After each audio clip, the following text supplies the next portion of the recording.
It's Wake Up Wyoming with Glenn Woods.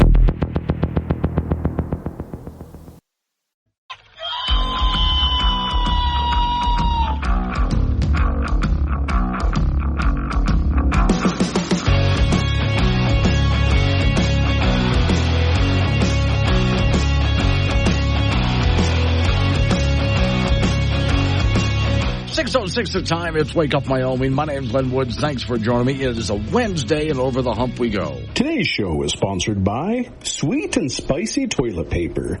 Because life is, well, you need... No, don't even... I mean, life needs... No. Okay, I don't know why you would need this. Especially the spicy part. There's some things I don't want spicy in certain areas of my body. You know what I'm saying? Warning, this show contains reference to guns, liberty, limited government, low taxation, the cult of climate change, free thinking, cigar smoking, short people, rubber chickens, Karen's bureaucracy, liberal buzzwords, tour runs, traffic, toilet, terrible jokes, and more. No apologies will be issued. Guest callers may express any opinion they want without fear of being canceled. Unless you're a loudmouth jerk like Dave, then Glenn will hang up on you. Strap in, hold on to your coffee, and feel free to participate. This disclaimer does not refer to every person named Dave. Just one particular Dave from San Francisco. We know a lot of Daves. They call this show all the time, and they're great people. So don't call this program and complain that we use your name. That would be a real Dave move, Dave. So I know that Boeing and United Airlines have been having some trouble, and yeah, I've got a little bit more of that for you. It got a lot of attention when a door basically blew off an airliner. And the more we looked into it, Boeing used to be... the hallmark of airplane manufacturers, best of the world in the world, period. No discussion about it. And a lot of what's gone wrong with Boeing has to do with, they got into the woke ideology, which means you're not focusing on business. And that's a big part of it. They got very bureaucratic, which means they weren't focusing on business.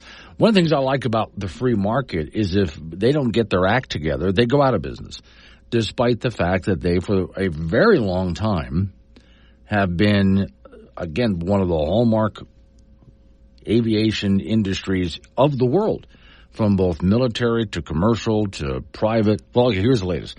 Another day, the story says, another bizarre, disturbing incident in our skies. This sort of thing, the story says, has become so routine lately that it might be tempting to ignore it, which I don't agree with at all. But nothing was routine in the view of the passengers on United Airlines Flight 1001 yesterday, while they were taking off from the Los Angeles International Airport and heading to Denver. The Boeing was just lifting off when a loud clunk sound was heard, and it turns out one of the wheels on the plane's main landing gear had simply just fallen off. Nobody was injured. The plane still managed to land safely in Denver, but the incident was disturbingly similar to another one in March when another United airline lost a tire while taking off from San Francisco. Now, let me go back. I always have to preface this because some people still haven't heard why I do it that way. Los Angeles, California is the way Bugs Bunny pronounced it. Don't tell me that my childhood hero was wrong. And San Francisco is because we have a caller now and then, Dave from San Francisco, and Dave is just snooty and thinks that they're doing it all better there. They're the best city in the world, and we in Wyoming have it all wrong. We need to do it like they do it. He's just snooty. That's why I say it that way. Well, that tire, the story says, destroyed a car in the airport parking lot. Wow. So after they took off, the tire fell off, continued bouncing, eventually hit a car. No injuries, thankfully. So United Airlines Boeing jet lost the main landing gear and wheel Monday, again taking off from there, while still not causing any significant safety issues. It's a bit more disturbing than the previous one, the story says. The 757 is a streamlined model that has only 2 wheels in the front nose gear and 4 each in the rear gear. So, in other words, if they're losing, and it was, I believe, a rear gear that fell off, if they lose one, they still got plenty to go. Right. But this really has less to do with the wheel and more to do with what has happened to this airliner, Boeing in general. Well, and for that matter, let's talk about the people on the ground who are in charge of inspecting these airplanes, the constant maintenance. Flying is still, has been and is still, the safest way to travel. I know that our friend Judy, who's over in Mills, Wyoming, I think went on her first flight just this year and was afraid to fly. And I do know some people who are afraid to fly in big jetliners like that. And it really is because they've never done it before, so they're afraid to. But the answer is, it really is the safest way to travel by far, not by just a little bit. If you want to travel dangerous, if you're going cross country and you want to travel dangerous, take the interstates. Now, that's dangerous. Safe, though, is the airline system that we have, and a big part of it is the nonstop maintenance that they do. Everything is inspected. Every time an airplane lands, it's inspected. Before it takes off, it's inspected. A lot of the delays that you might think of it as a delay if you're the passenger, is really just crews from there in the cockpit. Your stewardesses are not just there to serve you a little snack. They're checking everything in their area of the airplane for safety. To make sure, this is why it's a flight crew. A lot of it has to do with safety, your safety. There's also crews on the ground walking around the airplane, checking every little thing, every time a plane comes in and before it goes out. So while I do look at Boeing and say, hey, Boeing, what's the problem here? I also have to wonder what's happening with some ground crews that nobody notices. This is where I'm asking the questions. I want to see what happens now with the investigations. The story says it's great news that everyone landed safely, no injuries. The plane had 174 passengers, 7 crew members. But this is clearly going to be one more lump of coal in the fire in terms of ongoing investigation into Boeing's production, maintenance, and safety protocols.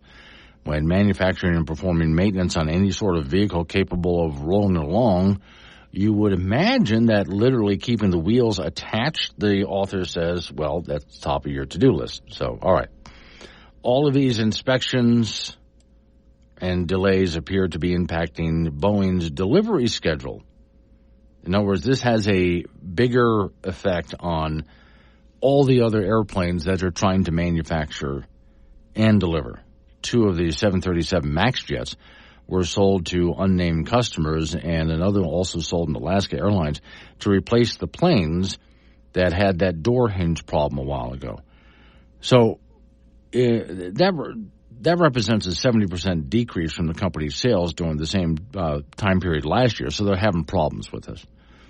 In another sign of possible trouble on the horizon, FAA just ordered re-inspections of some 2,600 737 aircraft. They discovered an issue with some of the plane's oxygen generators. So again, more problems here. So it's not just in one place. It's throughout the airplane. They're inspecting every little thing. Morning, John. I.D. John's in Grand Canyon. Morning, Glenn. I disagree with one point of your story. Once the airline takes possession of, they are responsible for that. No, that we don't disagree, John. That's what I was saying. What I'm saying is once the airline takes possession, they're responsible.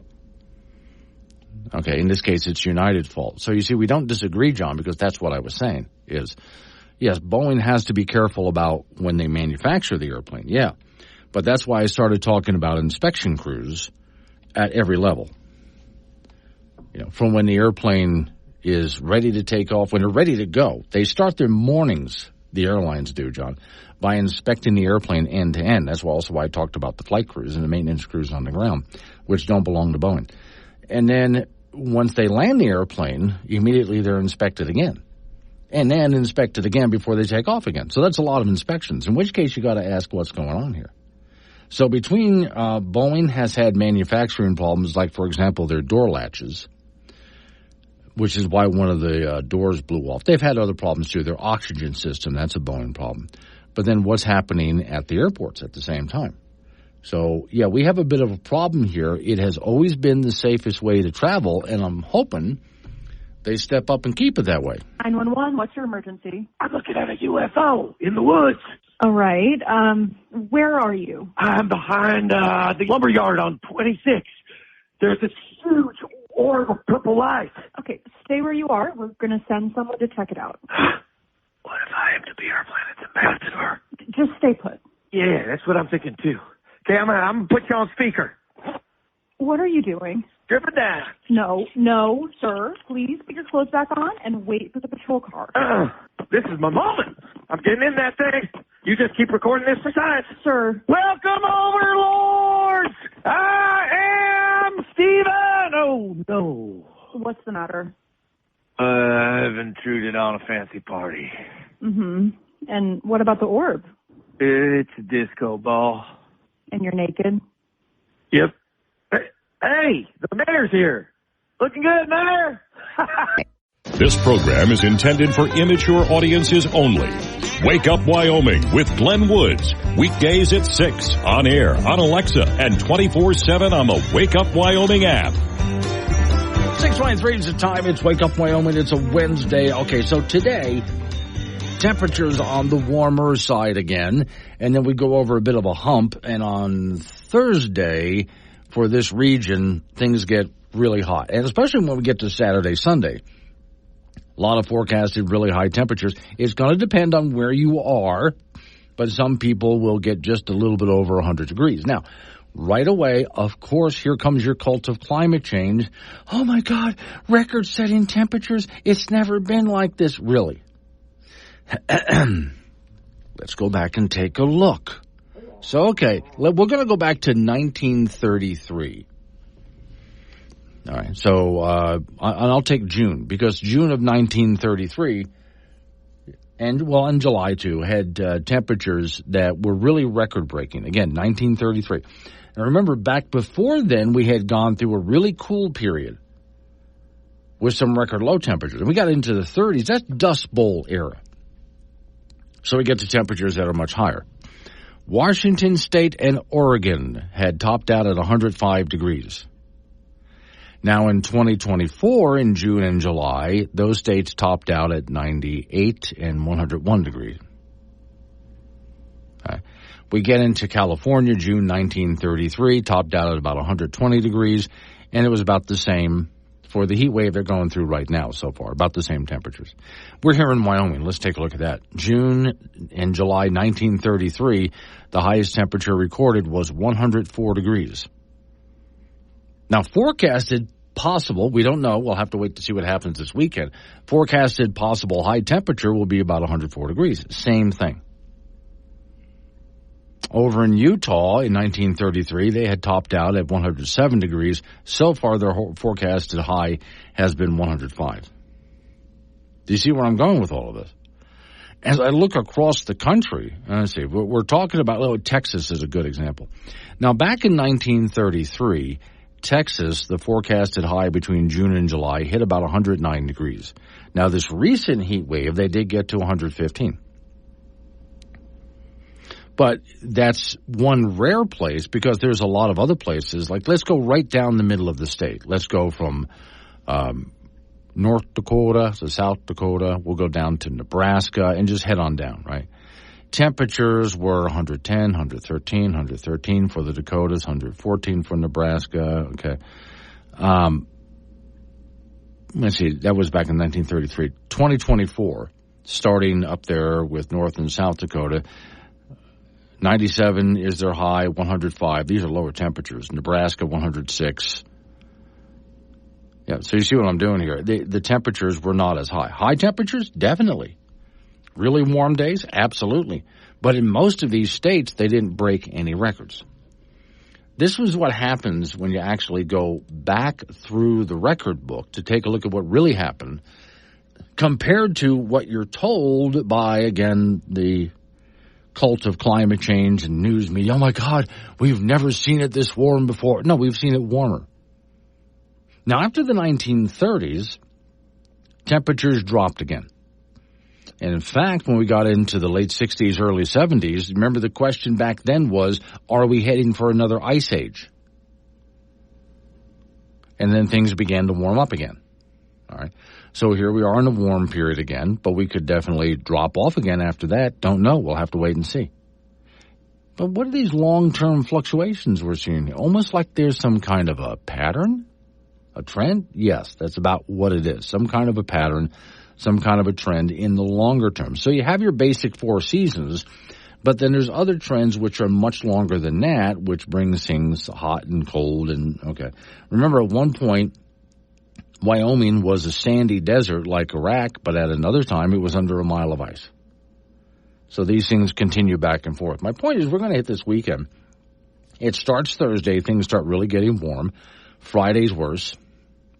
Saturday and Sunday's the worst of it. We should, if the forecast holds out, begin a cool down on Monday. Then we get into Tuesday and so on, and temperatures can really drop off quite a bit, give us a lot of relief. So despite some of the hysteria that you're going to hear from the cult of climate change, it's called summertime. This happens every so often. Well, once a year anyway in the summertime, but in the longer terms, in the longer trends, we get into periods of time where it's a very cold summer, very mild, very cold, maybe even dry sometimes. Then we have summers that are really wet or very hot. In other words, longer-term trends. That's what we're seeing here. It's a whole different story when you quit listening to the hype and start looking at the numbers. It's Wake Up Wyoming.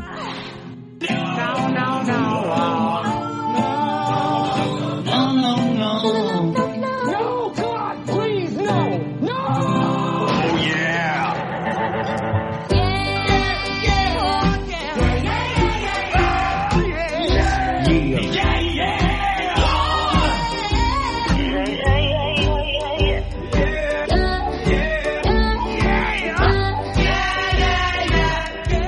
Sure, this show is sustainable. We sequester all gas emissions to one room. Wake Up Wyoming with Glenn Woods, live on AM 1030 and FM 95.1. Weekdays at 6. Wyoming. John, you bring up a good point, so I'm going to change what I was going to talk about to what you just mentioned. Congratulations. You got me to go back to this. So if you just joined me, I just read a list of numbers. Back in the early 1930s especially, it was a lot hotter than anything we're experiencing today. And then things cooled down for a while. Now they've warmed up a bit, but we're still not as hot as we were in the 1930s overall. So these ideas, it's record-breaking, oh my gosh, it's climate change, it's a longer trend, all right? Now, I-80 John over there in Granite Canyon brings up it's hot in the summer. But a question for the cult of climate change would be how much power is coming from those wind turbines that are not turning, no wind. And that's a great point because as I take a look at the forecast, and Don Day has talked about this on this program, when we get into the real heat of the next few days, because the heat that has been on the West Coast is going to move over us for a few days, and then it moves on. And our temperatures will really spike. Now, during that time, because it's a high-pressure system, we're not going to get you're not going to get any wind out of this. You take a look at the flags out there, and most of them are just going to be limp. Yeah, windsocks are not going to be windsocking. Most of it's just going to be no wind. And that's because it's so hot out there, it's not really moving any air around. Now, same thing happens in extreme cold. When it gets really cold and just sits there, there's just no wind. So in other words, when we need temperatures or we need air conditioning, both heat and cool, when we need it the most is when those wind turbines are not going to work. So where are we going to go for reliable energy? Now, I always say this in the wintertime. When we have temperatures in the wintertime that get sub-zero for a few days, you'll hear me on the air saying, and if you're nice and toasty warm in your house, you can thank a coal-fired power plant. Or you can go ahead and thank a natural gas power plant. Because those are the power plants where reliable energy comes from. And as we need more of it, they just crank it up, and there it is. Same thing goes in the summertime. When we need air conditioning the most, cool air the most, during those times, that's when wind turbines are not turning. So where are we supposed to get this energy from that's going to keep us nice and cool? And I've been watching on the ridiculously large television that they put into the studio with me.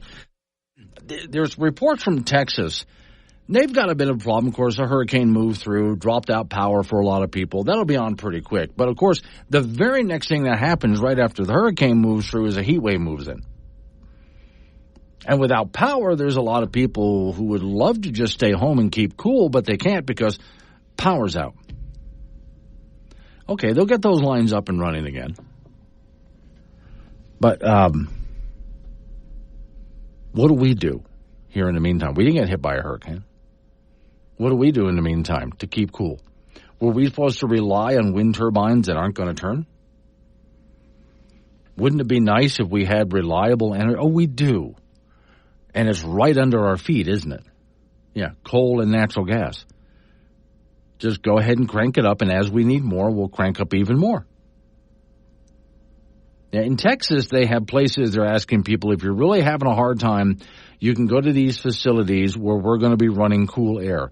And the cool air that they're going to be running for people who really need to cool down, and that's going to be a problem for them, is going to be diesel generated. Because they're not going to be getting it from wind turbines, okay? They're not going to be able to erect a temporary wind turbine and cool down these facilities. They're going to be using diesel generators. Tate in Casper, morning, Glenn. But is it a dry heat? Yeah, actually it will be. This is going to be for the next few. In fact, I got Don Day's forecast. The extended forecast coming up in just a minute or two here. It is actually going to be a dry heat. Now, that doesn't mean there's no chance of rain. There is a very slight chance that a few people will get a few showers out there, and that'll be nice. Other than that, yeah, the next few days, especially Saturday and Sunday, is going to be a really dry heat. The nice thing is when this system moves out, which is a high-pressure system, it starts to suck up tropical air with it, which is going to be moist. And so the next thing that happens is a bit of a cool down, and some rain can move into the area. You know, afternoon thunderstorms, which we won't be getting.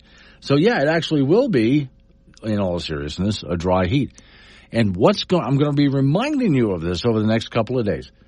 What's going to keep you cool, if you're sitting at home feeling nice and cool during all of this, is we have coal power plants and natural gas keeping us nice and cool. Just like in the wintertime, those same plants are the ones who keep us nice and warm in sub-zero temperatures. So, no, I really don't want to go about building more wind turbines.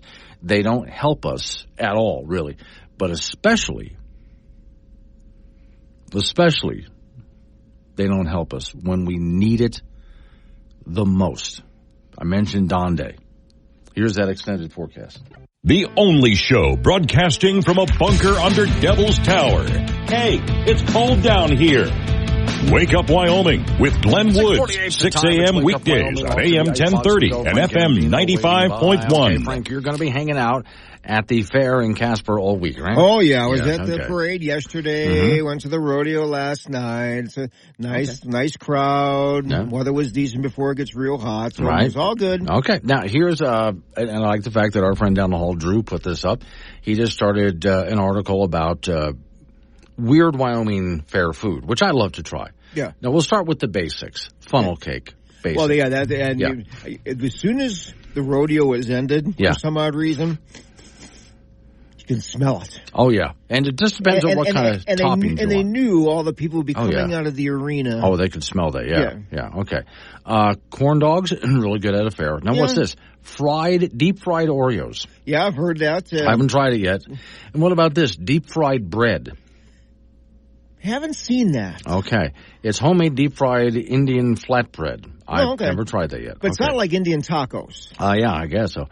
A turkey leg. Nothing like walking around seeing a big turkey leg that's just grilled. Like Renaissance. Right. Let's see. Ribbon fries. Oh, yeah. Oh, let's see. Sausages. Cruising through. Let's see. Sausages cooked with onions and peppers. Oh, when you get in. Excellent. Kettle corn is perfect. Yeah. Got to have your kettle corn. Cotton candy. Of course, a lot of kids like the cotton candy. And let me see. No, I don't want to do that. No, I don't want to do that. Okay. This is when I have to go over to the ice cream shop because they serve these massive cones. Yeah, they're like 3 scoops. Yes. I will pass on the deep-fried butter. What? They take a stick of butter and they quickly flash deep-fry it. And what is the butter inside I don't know. I don't know. I can't.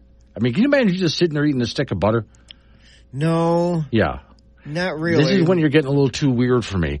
I have tried the different kinds of, funnel cake and stuff like that. Those are fun, but I get bored with it really fast. And the same thing when I was eating cotton candy as a kid. For me, it's the corn dog is a must-do, and I have to go over to see what kind of ice creams they have over there. Other than that, I'm pretty good. I like the kettle corn, but I like it better when they put some kind of toppings on it. Right. Because you can get kettle corn with all sorts of toppings. Oh, yeah. Did you ever watch them make that stuff with like that big, like an oar out of a rowboat? Oh, my Lord, yeah. It's as fun watching them make it as it is to eat it. So. Right, there you go. All right, the PRC Central Wyoming Rodeo moves along tonight at the Central Wyoming Fairgrounds in Casper. Last night was the first session, and it's a busy time of year for these contestants. Now, the top 12 in each event from Tuesday's session up until Friday's session will come back on Saturday for the championship short go, and there was more than a few Cowboys and Cowgirls with Wyoming ties that competed last night, some fresh off performances at the College National Finals Rodeo. Tonight's performance begins at 7:30 at the Central Wyoming Fairgrounds in Casper. In collegiate baseball, the Casper Spuds of the Independence League beat Hastings, Nebraska on the road last night 12-8. That's 20 wins in a row for the Spuds. And their overall record is 30-4. The Spuds won the first half of the Independence League season. So far, so good for those guys. And those two teams hook up again tonight in Nebraska. Major League Baseball, the Colorado Rockies lost again. What else is new? They were drilled by Cincinnati on the road 12-6. The Reds scored 5 runs in the second inning. Colorado starting pitcher Cal Quantrill was in there for just 2 innings and surrendered all those runs. Rockies are a brutal 32-60 on the year, which is the worst record in the National League. Those teams wrap up that series tonight in Ohio. American Legion Baseball, Cheyenne Post 6, a winner over Scottsbluff, Nebraska last night on the road 11-3 with 7 runs in the 8th inning. Laramie AA Rangers beat Loveland, Colorado 12-2 with 9 runs in the 5th inning. Tonight the Cheyenne Eagles will be in Scottsbluff, both Post 6 and Cheyenne, and the Laramie AA Rangers will be in the Fort Collins tournament starting tomorrow, and the Casper Oilers will be in the Bozeman, Montana tournament starting tomorrow. Boys High School basketball, Cheyenne Central has hired longtime assistant Randy Philbin as their new head coach. He has been an assistant at Central for 17 years and spent some time at Cheyenne South. He'll replace Jim Schaefer, who will be an assistant at Neosho Junior College in Kansas this coming season. That's it in sports. So, Justin just sent me this note. Deep fried Twinkies. Yeah. That's excellent. I have never tried. Yeah, oh yeah. Have you tried them? Yes. Okay. And they're deep fried, and they are Twinkies, and I think it's perfect with anything. Okay. Basically what you're asking for, and I think it's okay to do this, once or twice a year. Everything that we just mentioned here leads to a cardiac arrest. Pretty much, but you're at the carnival, so I mean, you can do that or get on the rides and have a cardiac. Well, here's how this works: you go get your food, right, and then before you have your cardiac arrest, you go on one of those rides that make you puke. And then you're out in the parking lot going, "What happened to that dude?" Yeah, exactly. All right, thank you, Frank. Coming out. Well, no, I'm just trying to figure out how to get out of the cardiac arrest, especially after you've had a deep fried Twinkie followed up by deep fried butter. Let's see. Miss Mary says, if you're going for deep-fried delicacies, go for the deep-fried Oreos. Yes, we talked about those earlier, and that does sound interesting. That sounds like something I'd like to try at least once, just because it sounds fantastic. See, Michelle and Cheyenne, ice cream on the funnel cake with chocolate sauce. Okay, now, especially if the funnel cake just came out and it's still warm, and the ice cream is still cold, and then you put some chocolate sauce on that, okay, now you're talking. Especially on hot days like we're going to have this weekend. It's Wake Up Wyoming.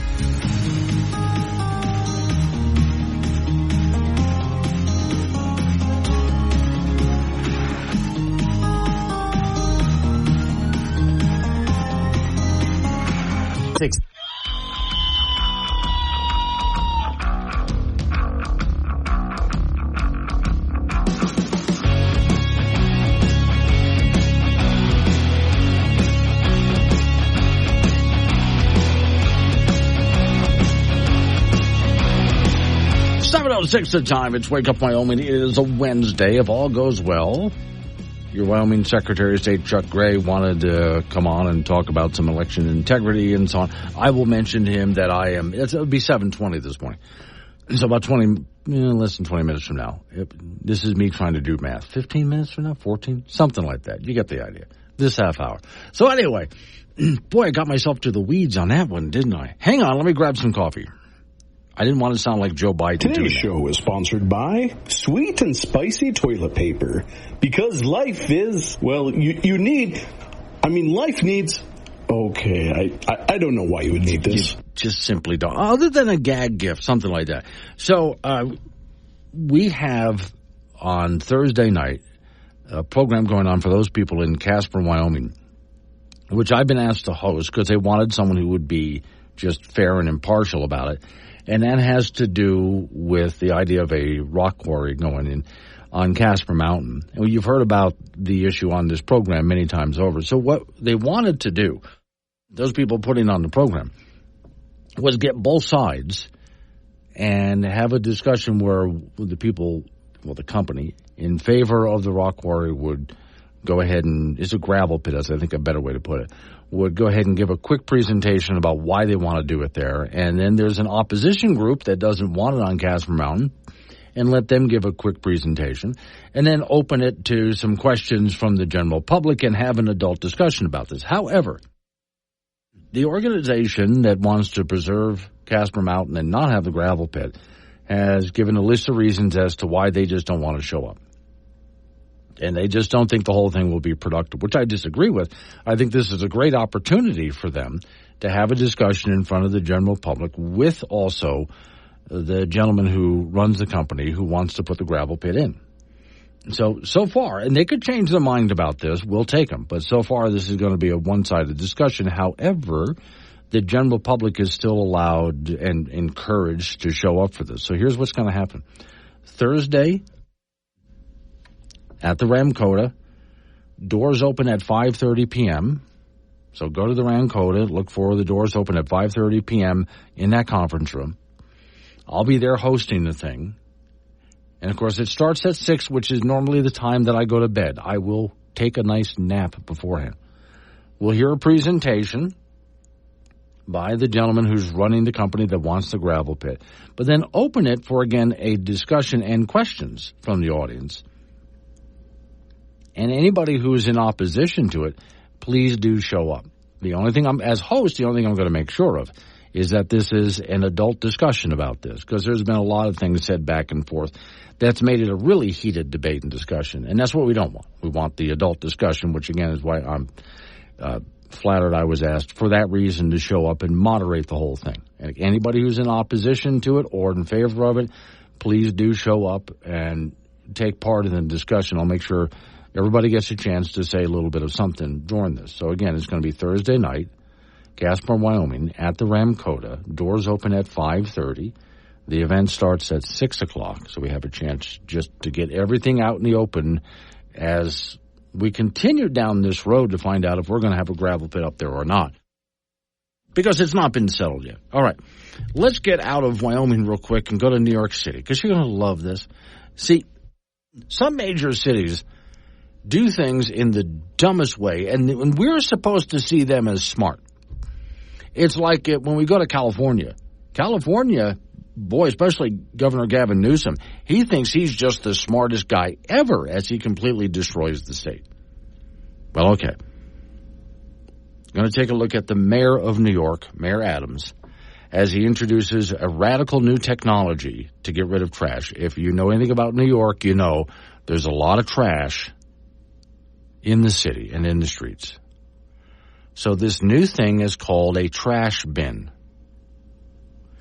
Yeah, I know. To help their trash revolution, New York is one of the few cities to forego the obvious solution of its own rat problem, it says. Instead, the city has hired a trash czar at a six-figure salary to get rid of the trash in the city. Mayor Adams has bigger ambitions, the story says.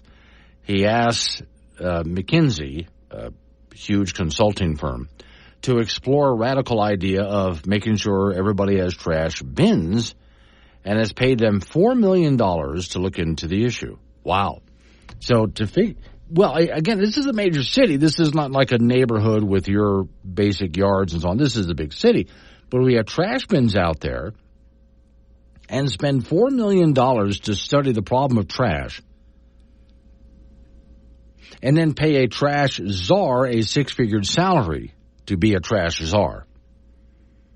The story says it's an impressive sum, but McKinsey came through with a report worthy of the sum, a 95-page report. It conclusively demonstrates that on balance, trash cans are a superior solution to the previous practice of putting hefty bags on the curb. So it was before in New York, when you took your trash out, where'd you go with it? Again, this is a major city here, so we're not talking houses and, major city. Well, you would just go ahead and take everything and put it into a hefty trash bag and put it out on the curb, and the garbage men would show up. But to help get rid of the rat problem, what if we use big plastic trash bins? Story says if you think about it, it's a good return on your investment. It takes quite a bit of money to work up some tables and produce fancy graphs and all that kind of stuff to show what is glaringly obvious. And then there's a video here. The mayor comes out pushing a trash bin, and then he demonstrates how to take trash. They actually did this and put it in the bin. Ooh. And here's from a newspaper out there. New York City orders $4 million study on whether trash bins would be better than trash piles. And then there's pictures here of the mayor demonstrating. He walks down the steps of his house. He goes ahead and puts trash into one of these bins. It has wheels on it, and then he brings it over to the curb and parks it there. Ta-da! Wow. See, I don't know about you, but I am so impressed with New York City for thinking of things like this. I mean, holy cow. To use trash bins instead of just piling it on the curb. Now, New York City has been around for how long, and they just now figured this out? Golly. Gosh, I'm so glad they're on top of this. And it took them, again, how much money? They had to hire consultants and a trash czar at a six-figure income. In case maybe this hadn't entered your mind yet, I'll go ahead and put it up in front of your head. New York City is broke. Now, really, the city's broke. Do you wonder why? New York City is also filth, and as some friends of mine who have been there and even lived there have said, it's a sewer. And they have a serious rat problem. Do you now wonder why? I don't think you do. Gosh, I wish I lived in a place like New York. Welcome to Woke Radio, WOKE. It's the top of the hour, and we're sponsored by Rainbow Mood Hair Color, the hair dye that changes your hair color depending on what's pissing you off now. Want to talk to Glenn? Call 888-97-WOODS or chat him on the Wake Up Wyoming mobile app. This is AM 1030 K2 Radio. 7:20 is the time. It's Wake Up Wyoming. Let's go to Cheyenne, Wyoming to talk to our Wyoming Secretary of State, Chuck Gray. Chuck, before we get into the main topic that you called about, I am going to say that I'm very disappointed that the artificial intelligence is no longer on the ballot in Cheyenne, because can you imagine the amount of show prep and comedy that I had rolling off of that? Well, Glenn, I don't view it that way. I think that still the application was forwarded to the ballot. Yeah. So, I mean, we just forwarded a complaint here yesterday on that topic. So I still view that application as a violation of Title 22 because the way it's written, it is an AI application. Yeah. Well, it's supposed to be off the ballot now, according to a story that I covered just a couple of days ago. And instead, the person who filed it is the person who's on, not the artificial intelligence themselves. So they're right, but that individual has said that AI is the one that's going to be making the decision. So AI is the candidate, and then in the way they filled it out, it also backed that up. So. And after having, it's interesting. Yeah, it is. And after having interviewed a couple of the people who are running for mayor, I was actually starting to lead toward the artificial intelligence. But hey, I was just giving up on the human beings, Chuck. You know, you've met a few of these people. You know what I'm talking about. Let's talk about now who else might be on the ballot. So apparently next time around, you would be opposed to Governor Gordon, although I don't recall Governor Gordon saying he wanted to run for a third term. Well, some of his sort of campaign aides have been spreading a rumor that he's interested in a third term. So I was asked in Casper, at an event I attended on Sunday. Hey, what's the deal here? How does this interact with the term limits initiative passed by 77% of Wyomingites in 1992? And I answered the question very clearly, which is 22-5-103 in Wyoming state law is very clear. And I'm just going to read it. It says, notwithstanding any other provision of Wyoming law, the Secretary of State or other authorized official shall not certify the name of any person as the nominee or candidate for the office sought, nor shall that person be elected nor serve in that office if the following will occur. And then it says the person by the end of the current term of office will have served or but for resignation would have served 8 or more years in any 16-year period in the office for which the candidate is seeking nomination or election. This provision shall apply to the office of the governor. Okay. So I answered a question clearly that I was asked, and Wyoming state law is very clear that there is a 2-term term limit for the office of governor. Now for legislators and for the other 4 statewide electeds, that, in my opinion, unfortunately, was thrown out by the state Supreme Court in a 1995 decision. But the 2-term limit for governor is still in place, and I'm going to enforce it. Okay. And the first thing Cowboy State Daily did was inaccurately report that it meant that I refused to certify the election of the candidate, when what that means is that statute is referring to the certification of the individual on the ballot. That's what it's referring to, not the certification by the canvassing board if the candidate wins. Right. And the governor actually repeated the same inaccurate claim, just continuing to show sort of his lack of understanding of the election code of Title 22, which he also showed when he vetoed our rule to provide for proof of citizenship for voting and to stop illegal aliens from voting. Okay. So I want to get back to the citizenship and the illegal aliens in just a moment. Let's go back to, we did have term limits, as you said, in Wyoming for the House and Senate, but that was taken to court and that law was shot down by the Wyoming Supreme Court. And I do remember at the time, Governor Friedenthal was for just a bit sort of debating a 3rd term, but then he decided not to challenge it and he just left at the end of 8 years. But there was, for just a little bit, he was considering it. So there is a possibility, if they wanted to, somebody could go ahead and challenge the governor's 8-year term limits in court, just like they did with the House and Senate. Well, I think the way the sequencing would work is that if Gordon decided to submit an application for nomination for a 3rd term, which I think is very disturbing on its face, in compliance with 22-5-103, he's not eligible. So I'd send him back very quickly a letter saying that he's not eligible and a certification for nomination, not the canvassing board certification once an individual's on the ballot, but a certification for nomination when he applies to be a candidate would have to be rejected based on Wyoming state law. And then he could challenge that before a court, and we'd see the way it plays out. And he would surely challenge it on constitutional grounds. But that case, frankly, in my opinion, was decided very problematically. I mean, 77% of the people of Wyoming decided to put in place the term limit. And I think the fact that he wants to abrogate that or potentially abrogate that is just shows a problematic turn with this administration. Okay.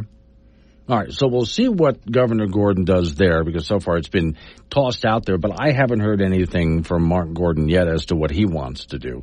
But all of this is sort of flying around out there. But let's go. Well, I mean, this gets to the thing. He was upset that I answered the question as to the term limits statute, and I answer questions. I mean, he kind of just dithers and delays, but it is a rumor that's being spread, and so people ask a question about what the term limit statute says, and I think it's very important to be clear. Okay. Now, let's get back to making sure they're a Wyoming citizen before they can vote, or for that matter, not an illegal immigrant. What's the problem there? Why is there any opposition to that? This has been a very disturbing trend in the fact that the governor vetoed our rulemaking last year that we put forward. We kind of saw this coming, this trend of federal agencies trying to register illegal aliens to vote, Mayorkas, Biden. We see what they're doing on a day-to-day basis. We put forward a rulemaking last year that required proof of residency in order to register to vote and proof of citizenship in order to register to vote. And it's very clear in Wyoming state law that not only do we have the authority, we have the mandate in Wyoming state law to set up a procedure to verify the information on the voter registration form that is attested to when somebody registers to vote. That includes an attestation that you're a resident of the state of Wyoming and that you're also a citizen. And so we were carrying out the clear mandate in Wyoming state law, and amazingly, very disturbingly, this governor, Governor Gordon, once again showed his lack of understanding of the election code Title 22 by vetoing this rule that we put forward, which he does have the authority to veto a rule, but his reasoning was completely problematic and wrong. And it was actually the opposite of what he said it was, because we have to do this. We have to verify the information on the voter registration form. That's mandated in Wyoming state law. So what do you do in the meantime? Do you take him to court over this? Because, the clock is ticking. Well, I mean, I'm trying to get the word out there, and hopefully he'll relent. It's difficult to take to court because the Attorney General works for him. We're one of the 4 states in the nation that has an Attorney General appointed by the governor. That's a whole other problem in terms of how the Attorney General hasn't taken action, strong action in numerous cases. But this administration that he's put forward, it's just been dithering, really lacking in force and in putting forward conservative policy. And it's just another example, his veto of our rulemaking. Literally, as he sent a runner over to our office to hand us the veto, President Trump was at Mar-a-Lago with Speaker Johnson, announcing that they were going to put forward federally the SAVE Act, which is attempting to do the very thing we were attempting to do in Wyoming, which is create a process for proof of citizenship. Now, that vote is probably going to happen on the House floor this week. Unfortunately, it's not going anywhere in the Senate because the Democrats control the Senate. I got to run to news time. Chuck, as always, you're welcome to call in anytime. I appreciate it. It's Wake Up Wyoming.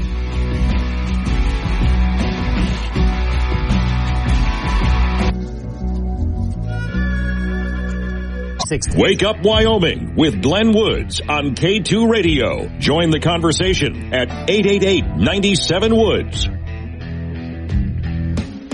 7:36 at the time. It's Wake Up Wyoming. So some of the notes I'm getting. See, there's people who call the program, which you can do too. 888-97-WOODS, 888-97-WOODS. Or there's people who text message me while I'm on the air using the Wake Up Wyoming app, which you do just by download the app for free at your app store. And then when I'm on the air, just hit the chat option. Again, it's free, and you send me text messages, and I answer them back. So Rick of Cheyenne. Vic was at the LWV forum last night. Now, Vic is the guy who put up Vic. In other words, the artificial intelligence. The guy who put up the artificial intelligence is named Vic, and he named his artificial intelligence Vic, which is Virtual Integrated Citizens. All right. He referred to the questions, all questions, to a remark that covers the reason why AI should have answered. And this is the artificial intelligence that was running for mayor of Cheyenne, but has been taken off the ballot now. And this is where I wish our Secretary of State had more of a sense of humor about it. I understand why he doesn't want that to happen. But on the other hand, it's great show prep for me. I just think it's hysterical, especially because taking a look, I'm not going to name names, some of the people running for mayor of Cheyenne, after even interviewing them here on this program, I thought, I'll take the artificial intelligence. Jude over in Mills, Wyoming, Representative Bill Alderman begged them to attend. Oh, the opposite. Okay, she's talking about the gravel pit. And Representative Bill Alderman begged them to attend. I doubt they will. Okay, lip service is all they got. So, all right. The people who are in favor of putting the gravel pit, the company, the head of the company will be there. Those people who have started a program opposing, an organization opposing the gravel pit, they don't want to attend. And this is the meeting that I'm hosting on Thursday night at the Ramcota, and I wish they would show up. This is a wonderful opportunity to have a discussion about this. And again, I'm the moderator of that. If you're in opposition or in favor of the gravel pit, either way, please show, because we want to have an adult discussion about this. I'm moderating it Thursday night, Ramcota. Doors open at 5:30 in Casper, Wyoming at the Ramcota, and the whole event starts at 6 o'clock. As far as the garbage cans in New York City, which is a brand new idea because they have a big garbage and rat problem, instead of just putting bags out on the street, we'll actually have garbage bins now. And Bill, Wyoming, says, I thought New York City was anti-plastic. See? The bin is plastic. The plastic bags are plastic. And Ray in Green River says the trash jar is probably Adam's cousin. Now, as far as this reminds me of something. Speaking of all this plastic stuff, I just commented on something earlier this morning on social media, which I thought it was funny. You may have seen, if you're on social media, there's a meme where there's a man and a woman in bed, and they have their backs to each other, and she's looking over at him going, I bet he's thinking about women or something like that. And the guy is thinking about something extraordinarily stupid that men tend to think about. And so the guy is thinking, well, if we make a plastic dinosaur, then basically we took a dinosaur and made a dinosaur out of it. And I said, very funny, except that petroleum has nothing to do with dinosaurs. Yeah, I know when you pull up to a Sinclair gas station, you see the dinosaur up front. So the joke is supposed to be, if I made a plastic dinosaur out of plastic, which is a petroleum product, I just made a dinosaur out of dinosaurs. Again, I get it, but petroleum is not from dinosaurs. It's a whole different thing. Still, so for those people who are opposed to petroleum products, they want to quit using petroleum products. I'd like to know, what kind of garbage bin do you have, and where do you put your garbage in? Do you use a plastic bag? I'm just going to point out everything that you do that uses plastic or any kind of petroleum product and call hypocrisy on it until you finally decide to stop using any kind of petroleum products altogether. Red in Casper, I would have consulted New York for $3.8 million, the fools. So what he's talking about is to figure out that they should be using garbage bins instead of just putting their garbage on the streets where rats can get at it inside plastic bags. They hired a consulting firm, and that consulting firm charged them $4 million. And Red is saying, I would have done it for $3.8 million. Those fools. Yeah, why do you have to hire a consulting firm on every little thing, by the way? I mean, the mayor of New York couldn't have just decided this for himself. They had to go do a study and hire a consulting firm to figure out that just putting bags of trash on the street where the rats can get at it leads to more rats. Maybe we should put it in a bin where the rats can't get at it. Then we would have fewer rats. Gosh, New York City, I am so impressed by you guys. We need to be more like you. Dawn Day is going to be up in just a couple of minutes. Heat wave coming in our area. No, it's not climate change. It's perfectly normal. We'll explain. Wake up, Wyoming. Wake Up Wyoming with Glenn Woods, on air, online, and on the Wake Up Wyoming mobile app. Be part of the show at 888-97-WOODS. This is K2 Radio. And off we go to talk to Don Day from Day Weather. Okay, Don.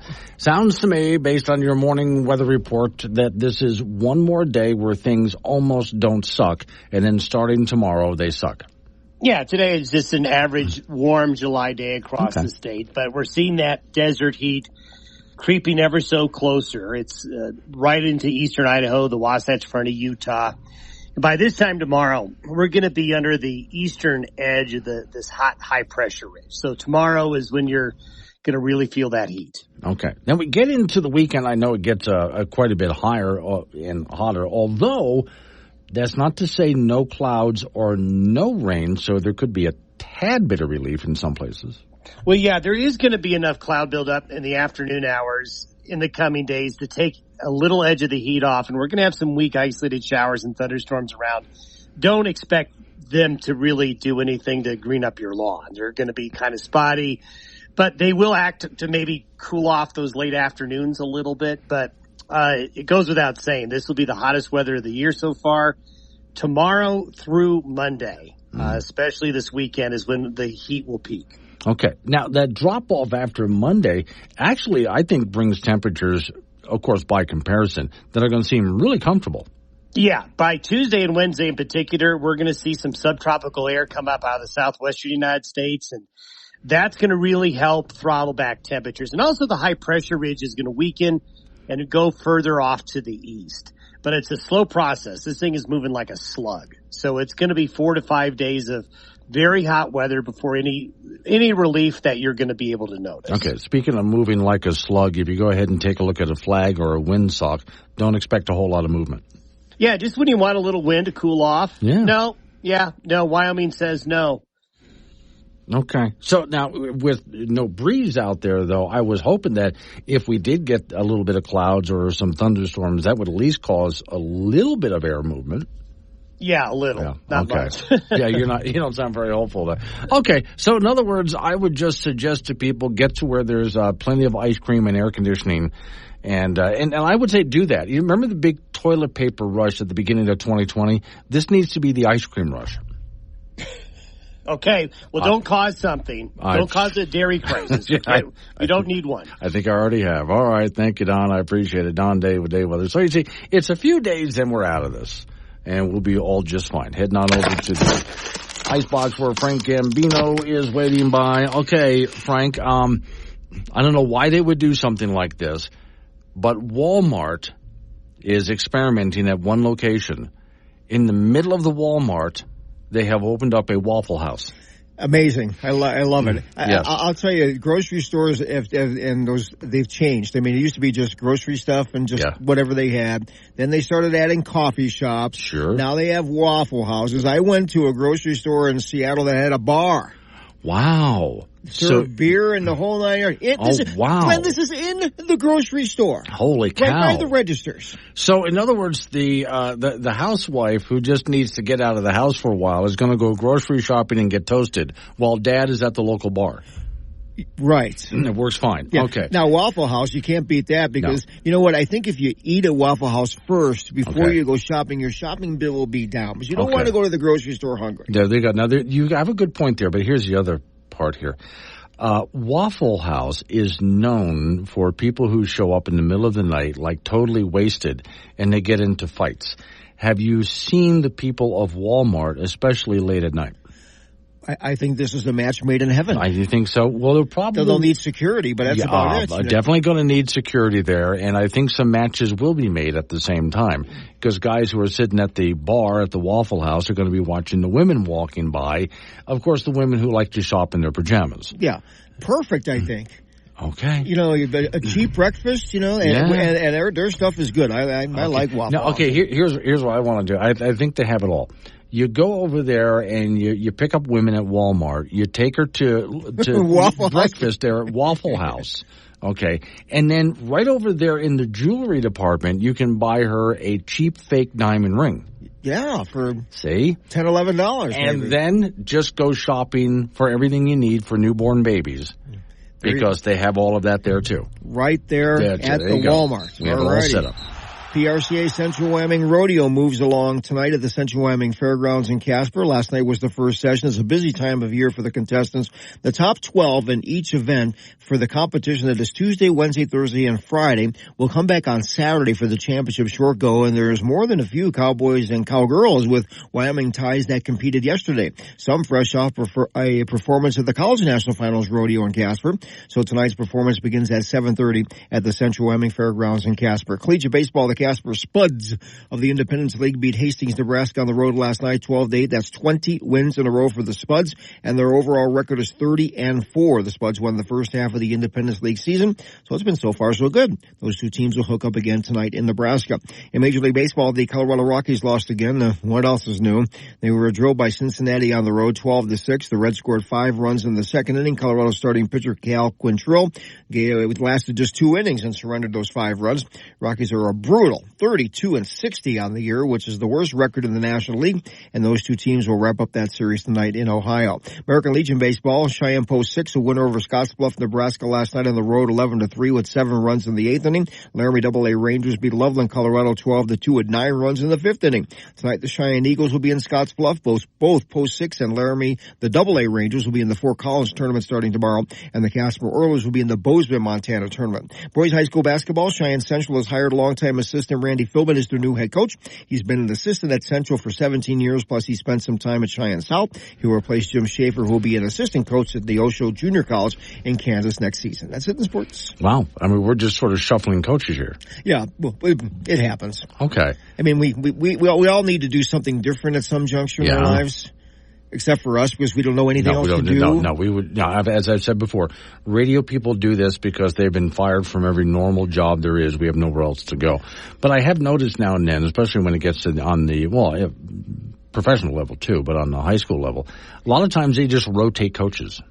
Yeah, sometimes they want to, they change schools. Yeah. They say, all right, I think I've seen enough of this. Yeah. Maybe I want to go coach a different sport. Okay. Or, there's a lot of things that kind of go into that. In this particular case, the Cheyenne Central needed a head coach because their previous coach is going to take an assistant coaching job at a junior college in Kansas where his son is the head coach. Oh, wow. So, this is a chance for Jim Schaefer to coach with his kid for a year. Yeah. Then they hired, the Randy Philbin to hang, to kind of manage the thing and take over. Works out perfect. Okay, but now you better be good, because wouldn't it be just flat out embarrassing to be fired by your son? Yeah, that would be bad. Yeah, I would say don't do that. I would say you got to be the best you can possibly be, because if your kid fires you, and that just ruins Thanksgiving dinner after that, doesn't it? Yeah. Say, Dad, Yes. This isn't working out. Yeah, pass the potatoes. All right, thank you, Frank. All right. No, I never heard of such a thing. He's going to be working for his son. But again, what do you do if you're working for your son and your son has just had enough because you're not doing a good job? So your son decides to fire you. Then, of course, here comes all of the family events like Thanksgiving and Christmas and so on. It's just really awkward. How do you call mom and talk to mom after you just fired dad? Unless mom thinks that dad is a jerk and shouldn't have been fired and they were going to get a divorce anyway. Maybe I'm deep diving this a little too much. All right, we're coming into the 8 o'clock hour. I'll make sure to do some open phones. And I just got some news. Thank you, Judy. City of Casper might be making regulations to make those food trucks more difficult. All right, I'll take a look at this. We'll talk about that and other things and your phone calls next hour. It's Wake Up Wyoming.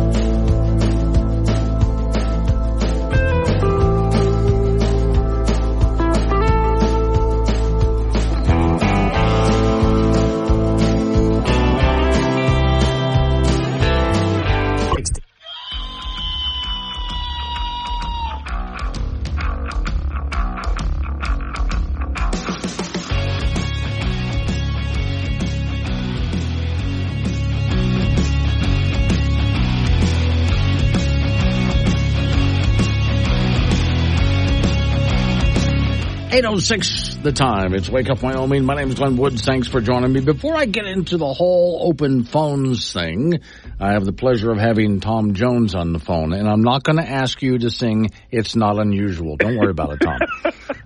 That's a good thing, because then we lose all your yeah. Although I'm sure you get asked that on occasion. Anyway. I do. We do have, of course, every single year at this time, the fairgrounds just fill up with all sorts of things to do besides the rodeo, and I definitely want to get to that. But let's go ahead this year and walk people into the fairgrounds in Casper, Wyoming. I walk right through the door, and I don't know about you, Tom, but the first thing I see is all the food vendors. Food vendors and commercial exhibitors, but also the livestock exhibits and the big arena building, and then in the industrial building we've got commercial exhibits and also commercial vendors, and all the stuff that people have worked on all year, the sewing, the baked goods, And then also in the industrial building this year, we added a butterfly encounter. So we've got a butterfly display back in there that they're live butterflies, and the kids can go in and watch them and feed them some nectar and stuff like that. And they actually get to take a caterpillar home with them. Wow. When they're done, and watch it cocoon and hatch into a butterfly.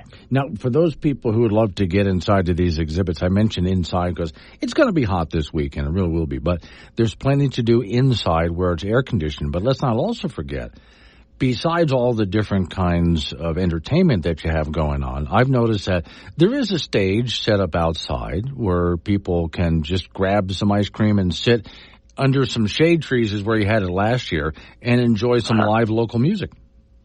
Yes, we've got the fiddle contest on Saturday, which is all day long, and it's the Rocky Mountain National Championship, and they come from all over for it, so it runs all day long on Friday. We've also got a hypnotist on that stage that he's a comedian also, and I'm not much for being hypnotized, but I guess a lot of people are, and it's quite hilarious to watch. Okay. Now, of course, besides all of that, you can still go over and what's a fare without the rides. And then you just get to find out, I mean, how much nerve do you have? There's roller coasters and all sorts of other rides where they strap you in and say good luck, and then off you go. So, yeah. I don't know about you, but maybe I guess when I was younger, I really liked riding those things, but now I'm not so much for them really. No, my belly doesn't take that anymore. Yeah. Well, I've never really had the problem with getting sick with those rides, but I did reach a point where I finally said, okay, that's enough. But I'm with you. When I was young, oh, my Lord, you couldn't get me on one of those fast enough. So, yeah, go there for the fair rides, too, because you don't just have some, little backcountry fair. You guys bring in some pretty good size machines is what I want to call them for people to ride. It takes a little bit of nerve.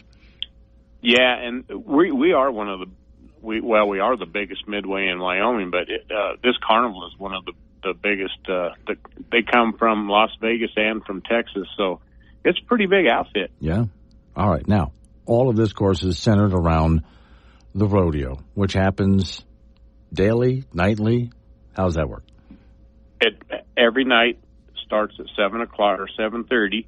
So come early so you can get a seat. Last night, we had a really good crowd in for the rodeo for a Tuesday night. There was probably almost 4,000 people in there watching it. And really good competition. We had all of the Wright brothers ride last night. So we've got some of the best in the world coming in here, and we're ranked in the top 25 in the nation. So if you want to see a good rodeo, this is the one to come see. Okay, so let's get people there. Now, I know it's the modern age, Tom. People can go ahead and probably order online. Is that the case here? No. Okay. Well, they can for tickets. Tickets they can get online and just at www.centralwyomingfair.com, and it'll take you to tickets or whatever you want. Okay, so you can go ahead and get those on time. Or if they want to go ahead and park and go in and get some on the way through, they can do that as well. Now, let's talk getting people to the fairgrounds with parking as well, because I know there's always overflow and shuttles. Yeah, then last night, God almighty, they were lined up getting in the parking lots. But we've got 2 free parking lots. One of them is up next to the kitchen building outfit. There's a big lot there, and then we've got another one that we made a deal with the school district for, and it's on Wyoming Boulevard, and it is lighted. We have a shuttle that picks people up and brings them to the fairgrounds, and then when they are done in the fairgrounds, it takes them back to the parking lot up there, and we've got parking everywhere we can get it. So they will make sure to get you there. Now, again, if you want to go ahead and take a look at it, they do have a Facebook page for those people on social media, and Visit Casper has something as well, but you can also just go to, and this is easy to find, the website. You just Google Central Wyoming Fair and Rodeo, or it's this is kind of a weird let me see, Servodio. No, I don't want to do that. Let's give them an easy address that they can use online. Facebook.com/Central Central Wyoming Fair. There you go. Facebook.com/Central Wyoming Fair. Just go there. And that's got all the information if you want. And there's also CentralWyomingFair.com if you want to try that. Just CentralWyomingFair.com is another way to get to it. And you get all the information. Take a look at all the events that are taking place and decide when you want to go. And you're going throughout the entire weekend, right? We're going through Saturday night, and Saturday is also the buyer's breakfast and sale for the 4-H kids for the animals they worked hard on all year long, and come out and support them. They've done a lot of work on these animals, and they look good, and show the kids you appreciate it. Okay. Tom, thanks for coming on this morning. You bet. Thanks for having me, and I appreciate you guys very much. Absolutely. It's Wake Up Wyoming. You mind if we ask you a quick question? Sure, go ahead. What you got? We're doing a survey, and we're asking people, what would you do if somebody broke into your house with the intentions to rob and harm your family? Oh, I'd call 811. 811? You mean 911? No, 811, because I'm going to need to know where to dig a hole. Where Wyoming comes to talk. This is Wake Up Wyoming with Glenn Woods on K2 Radio. Be part of the show at 888-97-WOODS. Are you or someone you know experiencing a speech, language, or swallowing disorder? An ASHA-certified speech-language pathologist can help. Visit us at asha.org/public.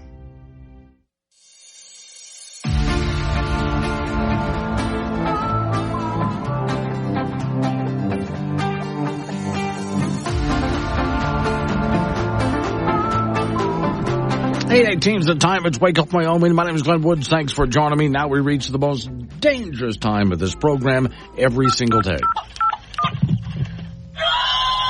Warning. Wake Up Wyoming is about to enter daily open phones. This means that anyone will be allowed to call in and talk about anything. I mean, imagine if we actually allowed you on air to say anything you wanted. Scary, right? Well, we're just that brand of crazy. If you are offended by what other people think, then maybe you want to tune out right about now. Just saying. If you should choose to call, just remember, the more funny and interesting you are, the longer Glenn will keep you on the line. Obnoxious jerks will be hung up on.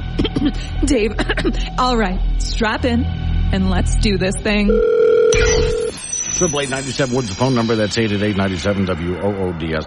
So first off, depending on where you are from, do you have food trucks around you? I know I'm mentioning that because there's a fair going on in Wyoming, but do you have food trucks around you? There are certain food trucks that I really do enjoy. Now, sometimes they can be a bit pricey, but I've always enjoyed them, mainly because it's local businesses trying to get off the ground, and they really do a good job in many cases. That's how Taco John's started. It was a food truck. Yeah, and the first place they parked it was at Frontier Days. Now look at Taco John's. And a lot of small restaurants start off as, and even big chains, started off as food trucks. So I really love small businesses trying to get a start like that. And sometimes they don't mean to do anything bigger than just their food truck. They just want to do the food truck thing. And some of them are really good. And it depends on where you are.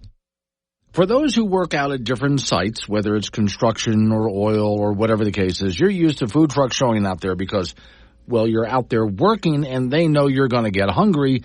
And if you pull up with some neat food truck, they're going to say, forget my bag lunch. I'm doing that. But then some towns, and this depends on where you are, some towns have a bit of a problem with that. When in Cheyenne, now I'm glad that Cheyenne settled this. Cheyenne, Wyoming, for quite a while, had all sorts of rules against food trucks. And they finally, by popular opinion, changed it. So if somebody owns a food truck, all they have to do is get permission from the property owner to be there. And that's it. Their truck is inspected once a year to make sure it's sanitary. Other than that, it's buyer beware. It's up to you. And I've even seen them right in the downtown area. Not a lot, but they do appear in the downtown area on time. Now, sometimes brick and mortar stores complain about that because a brick and mortar store has some other rules and regulations and taxes and so on because they're a physical location. And food trucks get to break some of those rules and sometimes park right smack in front of the brick and mortar restaurant. So there's a bit of a rivalry there, right? So here's the latest. One of my favorites, they're really good, On the Hook Fish and Chips. for those who know them. Now, that company's gotten really big. They don't just have trucks in Wyoming. They're all over the place. They're really getting big. And when I see them around, sometimes I go buy from them because they're really good. All right, I've been on the pricey side, but as far as I'm concerned, worth it. And since they only serve one thing, you don't stand there and look at the menu wondering, what do I want to get? No, they only serve one thing, but it's so good, there's always a line. Jude, who's over in Mills, Judy just sent me this note. This is from the On the Hook Fish and Chips Food Truck Company. Attention, Casper, Wyoming. The city of Casper is drafting citywide regulations which make it impossible for food trucks to serve downtown. Food trucks help downtown Casper by creating an exciting environment for people to come eat food they love while giving exposure to other great downtown businesses. Help Casper by emailing the mayor and the city council and tell them to discard the new drafts. Please include your name and Casper address and so on so they know that you're actually from Casper, Wyoming. And I would look to the city council of Casper. I understand that the brick and mortar restaurants look at a food truck parked right outside and go, oh, come on. We're trying to get people to come in and eat, and you're parking this food truck right outside. Just make sure that the rules are fair for both. But other than that, let them both do it. Because I agree with this. I'm used to it. There's certain downtowns that I go to in Wyoming, and I really enjoy when I'm there stopping by a restaurant. But it's also exciting now and then to go, oh, what's this food truck? That's new. And yes, it does add to sort of a carnival atmosphere of the whole thing. I'm also opposed to, as you know, a lot of rules and regulations. So while I understand what the bricks and mortar stores are saying and going through, but I also don't want to rule out having food trucks down there, too. That's another business. And I'm a free market kind of guy. So in my opinion, anyway. But if you disagree, that's fine. 888-97-WOODS, the phone number, 888-97-WOODS, and I'll listen to what you have to say. Now, another topic here. We'll go to Cowboy State Daily for this one. Snubbed by Hageman and Barrasso. No Wyoming PBS debate for primary. Okay, so the story says Wyomingites looking forward to a televised debate between the state's congressional primary candidates will be disappointed. Both U.S. Senator John Barrasso and Representative Harriet Hageman have informed Wyoming PBS they will not participate in the station's traditional televised Republican debate. This means for the first time in decades, the state's public television stations won't have congressional primary debates.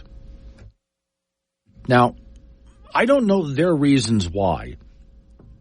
I'll read a quote here. Quote, Wyoming PBS is here to offer viewers and citizens in Wyoming the opportunity to hear unbiased debates from their candidates, according to the CEO. Representative Hageman has a record of, it talks about their records and so on. It goes on for a while. And some people wonder, is it really a debate at all because of the format of the thing? My thought is this. And this has happened a lot, if you are a candidate, let's say you're a Wyoming senator, and you are so far ahead in the race, why have a debate against your opposition? Why bother? If you're so far ahead of your opposition, there's no way they're going to win this, then why get on television and debate them? Why even acknowledge that they exist? Oftentimes, that's the tactic used by people that are that far ahead, which Barrasso and Hageman are. Red wants to talk about food trucks. Hang on a second. There you go. Morning, Red. Hey, Glenn. Yes, sir. So I was, when I lived in Bolton, Montana, they had a similar situation with food trucks. And there's actually a lot of nuance to it. The brick and mortar stores have to pay additional fees for the garbage cans and a whole bunch of other stuff downtown. So the food trucks don't have to pay that, and the brick and mortar stores kind of end up toting the line for all the garbage and stuff that gets hauled in. Yeah. That's why I was saying, and I recognize the same problem happened in Cheyenne, Wyoming. Brick and mortar stores were complaining about the same thing, which is why I said, as long as you make as best you can the rules fair for both of them, then I'm okay with both of them being there. Just go ahead and make some basic rules. But I don't want to do anything that tells the food trucks they can't go. Yeah, I think they came up with a solution where if they were parking downtown, they paid an additional fee, and it kind of balanced that out. Kind of balance. And also, let's go ahead and take a look at, in other words, I don't want a food truck pulling right up in front of a restaurant and parking there. Park a little farther away so there's some separation. Yeah, of course. Yeah. A few basic rules like that, I think, to make it as fair as they can possibly make it. But please, for the love of Pete, don't tell those food truck drivers they can't park in downtown. Because I do think it adds to the atmosphere and makes me want to go more often. Yeah, absolutely. It creates a lot of diversity and eating out, like on the Hook especially. I love God, to see that place great. in Rocky Mountain Sports and stuff. Yes. Yeah. That's why whenever I see, I'm sort of addicted to On the Hook, which I hate to say because they're a bit pricey. So when they're in town, I try to avoid driving by because I won't drive by. Yeah, I can understand. Yeah, all right. Thank you, Red. I appreciate it. Yeah, I'm not saying – I understand the point of view of the brick-and-mortar stores. I really do. And if you want to go ahead and make some rules to make it a bit more fair, we can discuss what those rules would be. And it would certainly be opposed to I don't want a food truck parking right smack in the parking space in front of a restaurant. I think that's borderline obnoxious when you get into that point. So let's have a few basic rules about how to do this. But whatever you do not tell the food trucks that they can't go into downtown Casper and set up there because it is something that people enjoy, not just people of the town. Tourists enjoy it too. It really does help add to sort of a carnival atmosphere of downtown. People enjoy it, and I would like them to continue enjoying it. There ought to be a way to do this so we can work it out for everybody involved. Coming up on some local business we have to take care of. We're going to roll into news time after that. National, local update. No, wait. No, just local news because we're bottom of the hour. Then your weather forecast. Then you and I get back into it. You can text me, or you can go ahead and just use the Wake Up Wyoming app to do that, or call me. 888-97-WOODS, that's 888-97-WOODS. It's Wake Up Wyoming.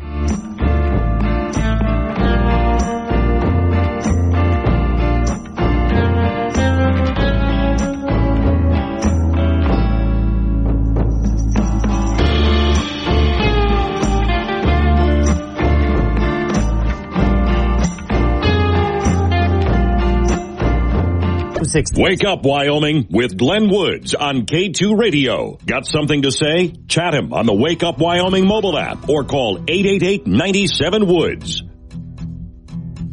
8:36 the time. It's Wake Up Wyoming. Back we go to the phones. Rose is in Casper. Morning, Rose. Good morning, Glenn. How are you? Life is grand. What you got for me? Well, that was a very nice phone call that you had from Mr. Tom Jones, wasn't it? Yeah. He's a swell guy. Right up until he's throwing you out of the fairgrounds. Okay.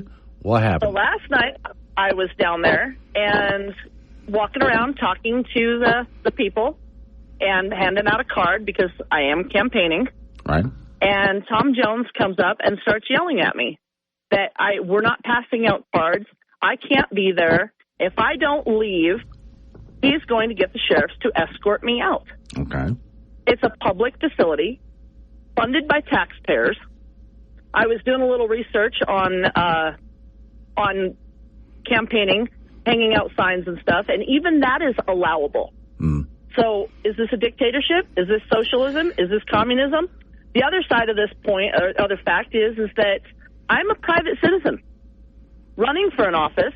Tom Jones is a representative. He's a precinct committee man. And he happens to be my precinct committee man. So I'm going to be calling Chuck Gray and getting to the bottom of this. And if there's any legal charges I can press against this man, I'm going to do it. Okay. Now, first thing you'd want to check out is my understanding actually is the fairgrounds is considered private property. So double check that first before you do anything else. And then it's also a matter of if you're going to go to some facility like that, not just always to make sure who actually owns the property, but then did they set up any rules beforehand? Because usually before anyone does anything at an event, like, for example, we here at Town Square Media, we'll go ahead and put on our Bear Trap Music Festival. And if anyone wants to show up or campaign or do something like that, we'll check with us first. to make sure that, we can go ahead and do something like this. And if we do, what are the rules for something like that? So you might want to go ahead and cover yourself before you do this to make sure that you were on, in fact, public property and not private property. And did you check in advance to see what the rules might have been? No, that I didn't do because my taxpayers fund this. Well, again, my tax dollars fund this thing, Again, double check that before you go. And I paid my $7 admission fee. Okay. He threw me out last year as well. Had the staff tell me to leave when I was running a petition for property taxes. But bottom line, I guess what the people should understand about Tom Jones is he is not for reducing property taxes if you won't allow a petition. He is not for the voice of the people, free speech.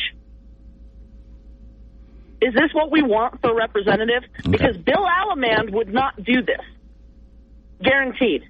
Okay. So what you're planning to do is you're going to go ahead and call the Secretary of State and see where you go from there? I'm going to call the Secretary of State and see where I can go from there. Because I don't know that I trust a whole lot of people here in Natrona County. Right. All right. Well, get back with me and find out what you discover after you do that. But then also, you need to shut up. Well, and again, also I would say double check to make sure that you are on public property, not private. In other words, check all your bases as you do this, so you don't find yourself surprised later on that maybe there was something you didn't know. Okay. Well, I was between the buildings in the driveway. It wasn't, so I don't know, but I will check that out. But okay. Either way, it's not a representative that I want, and don't be fooled by his sweet demeanor. He is not a cool guy. Okay. All right. Thank you, Casper. Thank you, Casper. Thank you, Rose. Calling from Casper. I appreciate it. All right. 888-97 Woods, the phone number, 888-97-WOODS. I would recommend to anybody before you go, I understand if you're campaigning or if you have a petition that you want to do and so on, just go ahead and make sure you cover all your bases before you do it, because sometimes you can find yourself in a little bit of a trap where, whoops, I was someplace like maybe it was private property and I thought it was public property or something like that. And it's also, I think, a pretty good idea before you go someplace to hand out petitions and talk to people that you call in advance or leave some note in advance. Just let them know I want to do this.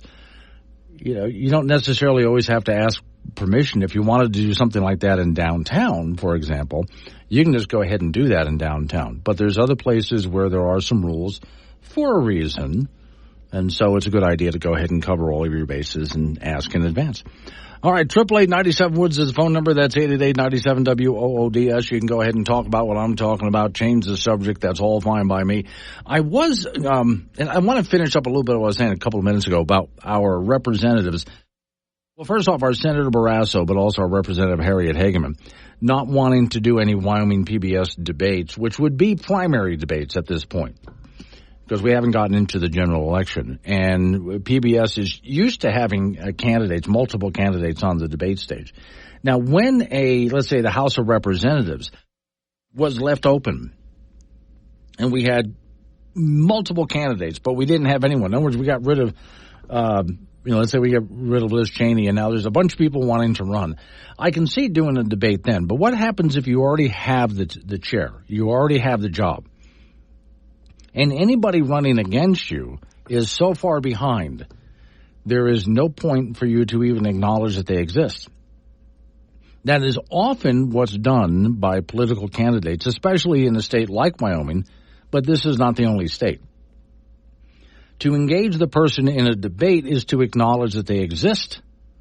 And right now, most people don't even know that opposing candidates existed. So, for example, if I were to ask you, and some of you know the answer to this, most of you don't, who on the Republican ticket is running against Senator Barrasso?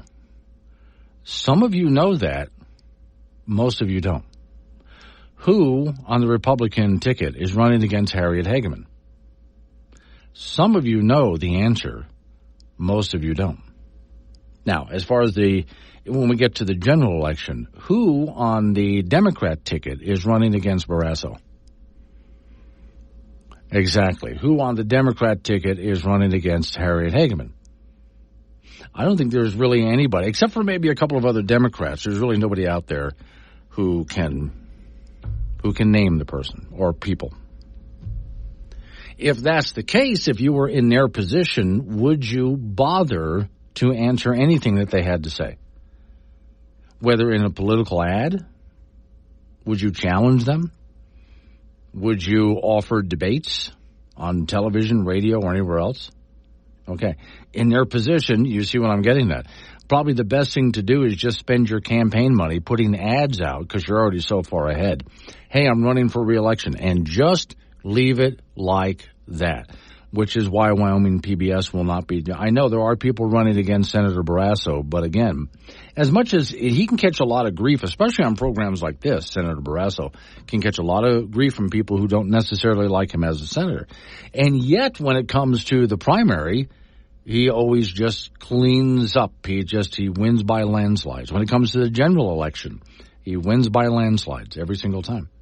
So if you were to be his political consultant, you were his campaign manager, in that case, what would you advise him to do? Right. So if you're wondering why they just decided not to debate, that's your answer. That's why they're not going to debate anybody. So far ahead, it does not make any sense to even acknowledge that the opposition is even alive and sucking air out of the atmosphere at that point. Now, that does make the opposition oftentimes really mad, as you can imagine. If you were the opposition running against Senator Barrasso and he would not even acknowledge you, of course, that's just going to make you mad as hell, right? It often does. Which is why I say running for office the first or second time around is very difficult to do for a lot of people, and most of it is just name recognition. It's difficult to get it out there. 845, Wake Up Wyoming. Live and local, all across Wyoming. Wake Up Wyoming with Glenn Woods on K2 Radio. Join in at 888-97-WOODS or the Wake Up Wyoming mobile app. Off we go to the Icebox. Frank Gambino is waiting by. Okay, Frank, here comes some of the philosophy of Internet memes. There is one? Yes, there is. Okay. I think the only philosophy is that they're annoying. Well, do some good ones out here. Like, for example, this one. I don't mean to brag, but I can trip over nothing. He's tripping. Yes, he is. But I can do that, too. Have you ever done that? Trip over nothing? You trip, you look back to see what you tripped over, and there was nothing there. You just blew. Somehow you lost your ability to walk. Yeah, but you regain it right away after you. Yes, you do. Yeah, you get the mercurochrome on the scar. You might want to go back out and practice walking some more if you're doing that. Right, okay. right. Now this one, I really like this one. I think they've nailed it. The biggest step in any relationship, and we're talking romantic here, is the first one. The first kiss? No. It's the first fart. Well, yeah, Yes. Yeah. Yeah, because when you can just go ahead and comfortably do that right in front of each other, and even especially if there's a laugh that's involved with it, or a compliment, that was a good one. Okay. You have reached the pinnacle of that relationship, haven't you? Where else can you go but there, right? Okay, see? So everybody gets all nervous about that first kiss, but aren't you more nervous about the first time you pass gas in front of that person? Yeah, that is a milestone. Yes, yeah. Because up until then, you're trying to do it without being noticed. Right, yeah. Yes, you're trying to make this as silent and as undeadly as possible. But at some point, you've reached the relationship pinnacle where you're just letting them rip in front of each other. And it's okay, I guess. Yeah, it is. It's, again, when you start getting compliments, wow, honey, that was a good one. There you are. Frank, that is love. There it is. Now, you're telling me that the Internet does not have really good memes out there that can see? That was actually, fairly enlightening. Yeah. I would not use the Internet for life advice. No. No, by any means whatsoever.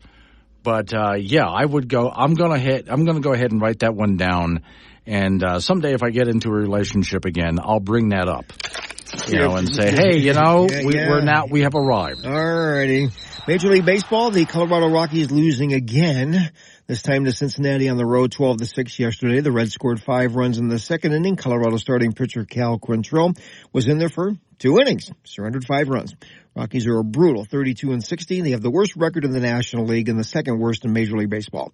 Two teams will wrap up that series tonight in Ohio. American Legion Baseball, Cheyenne Post 6 on the road in Scottsbluff, Nebraska last night, beating Wesco 11-3 with 7 runs in the 8th inning. The Laramie AA Rangers beating Loveland, Colorado 12-2 with 9 runs in the 5th inning.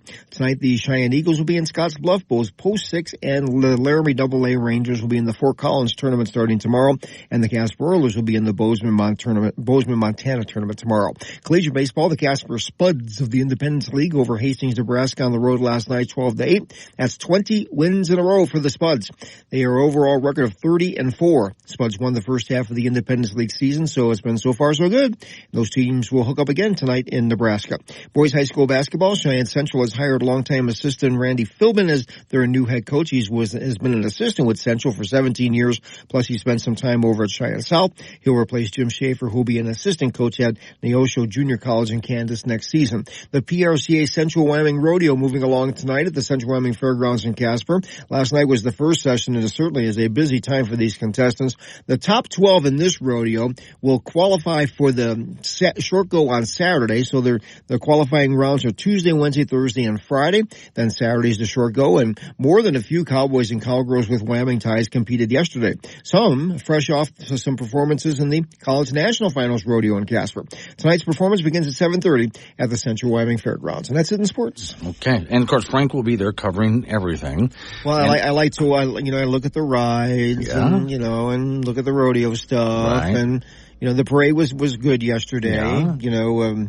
As long as the candidates kept going, but they seem to be very friendly. Nobody threw anything at them. No. Okay. Do you bother to go into some of the exhibits at the fair? Sometimes I have. Like if I'm there during the day, there's a lot of stuff to see. It's the county fair. Yeah. Oh, there definitely is. Now, do you people watch?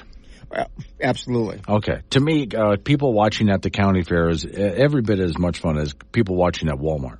Right. Well, it can be all over the place. It can be, yeah. I mean, this is the one event like county fairs everywhere. It's where everyone comes out for a few days. You see people who haven't seen in a while. They still live within like 2 miles of you, but... See, what I like is there's a difference at the fair. The people who don't know that they're dressing stupid and the people who dress stupid on purpose because it's a fair. Right. See? And then you got to try to tell the difference between the two. I let the world go by. There you go. All right. Thank you, Frank. Coming up on some local business we got to take care of. I got to roll into news time after that. National, local, update on your weather forecast, more open phones, 888-97 Woods, Wake Up Wyoming.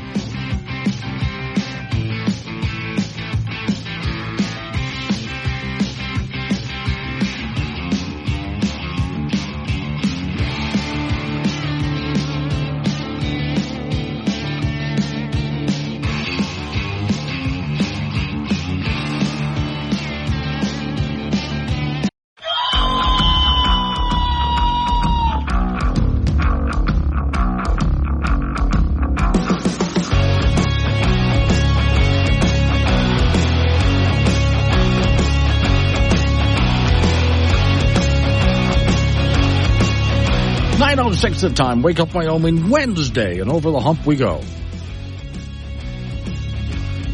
I hate it when it does that. Today's show is sponsored by Sweet and Spicy Toilet Paper.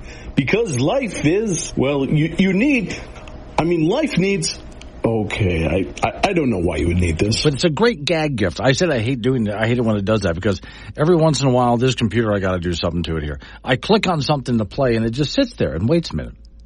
Maybe I don't want to do that, Glenn. Maybe I'll just sit here and wait a moment until you least expect it. And then just when you're ready to go ahead and close out the program, that's when I'll fire it. Warning, this show contains reference to guns, liberty, limited government, low taxation, the cult of climate change, free thinking, cigar smoking, short people, rubber chickens, Karen's bureaucracy, liberal buzzwords, tour runs, traffic, toilets, terrible jokes, and more. No apologies will be issued. Guest callers may express any opinion they want without fear of being canceled. Unless you're a loudmouth jerk like Dave, then Glenn will hang up on you. Strap in, hold on to your coffee, and feel free to participate. This disclaimer does not refer to every person named Dave, just one particular Dave from San Francisco. We know a lot of Daves. They call this show all the time, and they're great people. So don't call this program and complain that we use your name. That would be a real Dave move, Dave. Marianne is in Wheatland about a Blue Mountain car show. Morning, Marianne. Good morning, Glenn. Good to talk to you. It's been quite a while. Yes, we're having our annual Blue Mountain Car Show, and it's going to be Saturday, July 13th. Okay. And the cars will line up about 8:30 at Bob Ruwart's Motors, and they'll, go in a parade down to the downtown area and park down there. If people have not registered their cars, they can register the morning of the car show. And I assume this is all classic cars, right? These are classic cars, and then we will have all kinds of booths. Oh. We will have, let me check this out. We're going to have a dunk tank. There will be a DJ booth. Of course, we have food. It's really run and by the Kiwanis Club here. Right. Okay, and there's of course a farmers market, and there's a fire truck water course. There's Hot Wheels car races for the kids, and there's something called an impaired vision water balloon, which sounds interesting. Yeah. Lawn games, life size type of chutes and ladders. A lot of things going on, and also Made in Wyoming is going to have a lot of booths there. All their products are made in the state of Wyoming. Okay. See, that sounds every bit as fun as your jackalope days up in Douglas. So that's perfect. But this is Wheatland, Wyoming. Now, let's get people there, because a lot of people, when they head down Wheatland, Wyoming, they just shoot on by the highway. They don't realize that if they pull in, you guys have the cutest little downtown right there by the river. So how did they get off the interstate to where you are, where this is going to be? Either coming from the north, you take that first exit that says Wheatland, right, and you just head east, and you're on the main drag. You'll go right through town, and the second exit is at the south end of Wheatland, and there's a lot of service stations there. And if you take that exit and then take a left down to the light and then a right, you're going to go right to the downtown area. Okay. And again, the downtown area is right along the side of the river there, so it's absolutely beautiful. I would say find a good place to park and just walk the whole thing, because it's definitely worth going and taking a look at some of the shops and restaurants that are downtown while you're out there too. So yeah, it's an amazing little town. I've only been here 3 years, but it's certainly a great town to live and to interact with, and just have a good time. People here are very friendly and very welcoming. See, I didn't really know a whole lot about Wheatland, because like everybody else, I just would go by on the highway. Then one day I had to go in and check out, because you have a really cute little airstrip there, a little airport. So I went to check it out, and when I went out there to see it, which also puts on an air show every single year where they give rides to kids, and that's when I drove through the downtown for the first time and thought, how come I didn't know about this? It's really nice down there. Okay, so get there. And we have a outdoor swimming pool there at Lewis Park. We have a beautiful park, and people can park, for free for a couple days if they're having a motorhome or they want a tent or something like that. We have areas that they can pull in and park for a few days, and it's lovely. There's a canal that goes through it. We have pickleball courts, tennis courts, just really a wonderful, wonderful little spot and quiet for campers. So this is this Saturday in Wheatland. Yes, sir. Okay. Thank you for coming on, Marianne. I appreciate it. Thanks, Glenn. There's going to be just so much going on this weekend. Really incredible. Hello, Artie. Artie's up in Casper, Wyoming, not down in Wheatland. And this has to do with campaigning. Hang on, Artie, while I go ahead and expand your message out here. He said, I forgot I have a little bit of experience in running a campaign in high school myself. And my friend ran for school council president and vice president. The girls we ran against dressed professionally and were very smart and articulate. When we were introduced, we ran into the gym dressed as Hans and Franz from Saturday Night Live. I remember them. We yelled, we were Art and Bart, and we were all there to pump you up, if you remember that bit, right? We won by a landslide. One of the girls' names was Bridget Hill. I remember in my high school, when we had our high school elections for student council, remember then we had the Gong Show was really big on television, for those who are old enough to remember the Gong Show. And one guy ran as the unknown candidate. So, yeah, he ran out there with a paper bag on his head and told a bunch of jokes. And I can't remember if he won or not, but he was by far the most popular candidate that day. All right, I am watching on the ridiculously large televisions they have in the studio here with me the whole court case right now over the shooting at the movie set Rust.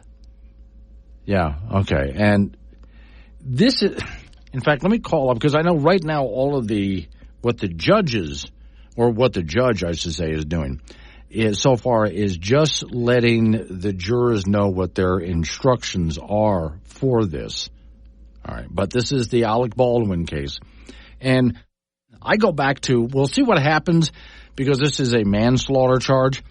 We'll see what happens. Here's where I go back to Russ, because I haven't thought about this in a while, but now this is in front of a judge and a jury. Here's my thought on that shooting. Remember, this is where, on the movie set, Alec Baldwin was given a gun, and they're rehearsing what's going to happen. And he points the gun toward the camera that he's supposed to be shooting at for the shot. And sitting right next to it, I believe, was his producer or director on the scene, who was a friend of his. And he pulls the trigger and kills her. All right. Manslaughter makes sense to me.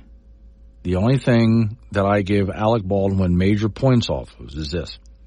First off, the young lady who was in charge of making sure that those guns were safe obviously was the wrong person for the job and wasn't doing her job, obviously. As far as Alec Baldwin is concerned, when it comes to negligence, if you know anything about guns, let's say you and I were working on a movie set, right? And your job is to load the blanks into the gun and make sure that everything is safe before you hand it to me, the actor. Even though I just saw you do that, I am then going to take the gun that you just handed me, and I'm going to double-check it. And you might look at me and say, but I just did that. You just saw me. I know I did just see you. But I'm going to be pointing this thing, which is a firearm, and I'm going to be pulling the trigger, so therefore we will double-check. If all safety precautions had been taken like they're supposed to be, Alec Baldwin wouldn't be in this position right now. We'll see what happens. The case is just getting underway. Aliens are going to be super confused when they show up threatening to overthrow our leaders, and we're all stoked and offer to help. Covering world-ending catastrophes for years to come. It's Wake Up Wyoming with Glenn Woods. Find content, chat live, and listen on demand on the Wake Up Wyoming mobile app.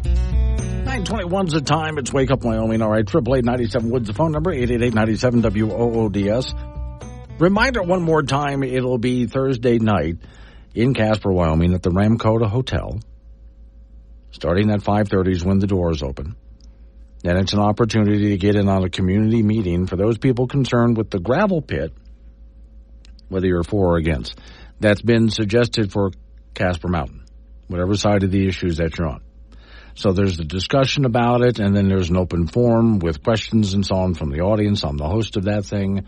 So if you would like to attend that, that's free. It's at the Ramkota. Doors open at 5:30 Thursday at the Ramkota in Casper, Wyoming. And it starts at 6 o'clock, and I'm your host for that event. I hope to see you there. Now, Democrats are actually joining Republicans to pass a crackdown or get rid of the crackdown of Biden rules on dishwashers and fridges.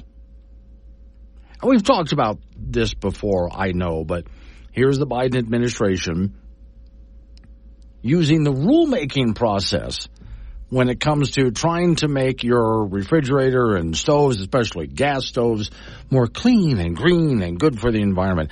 And I've noticed along with you that every time over the years, not just the Biden administration, but over many years, every time the government says we're going to make things more, just better for the environment and less expensive, it ends up being worse for the environment and more expensive.